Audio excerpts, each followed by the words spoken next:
Hi guys, this is Meg Avernady. I received my first request for a song in a different language. I was requested to sing in, I was asked to sing in Hebrew. I only know one song in Hebrew. The Things You Remember from 7th grade choir, let me tell you.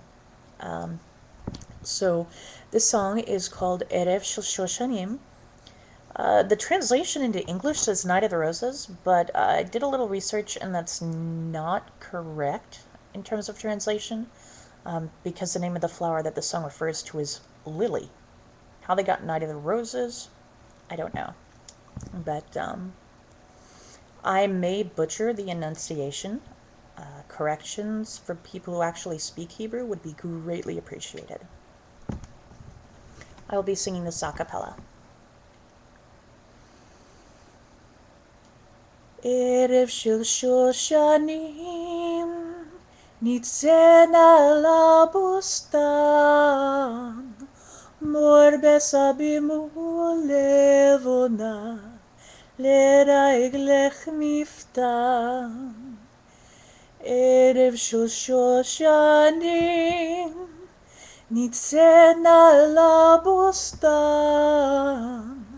מור בסבימו לבונה לרגלך מפתן לילה יורד ליד ורוח שושן נושבה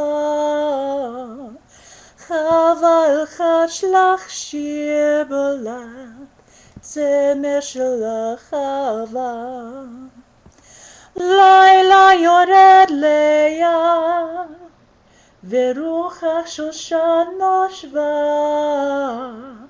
חבל חשלך שיר בלט צמר של החווה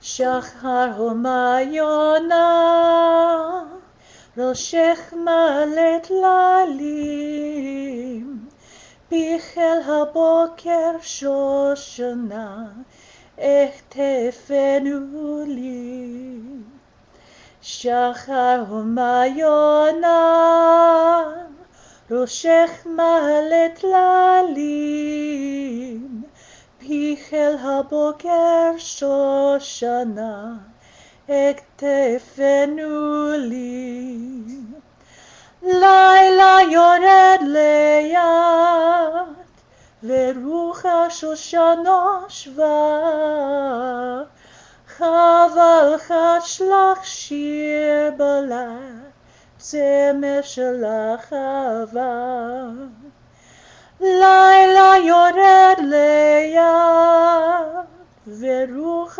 שושן נושבה חבל חשלך שיר בלט צמר של החווה צמר של החווה. There you go.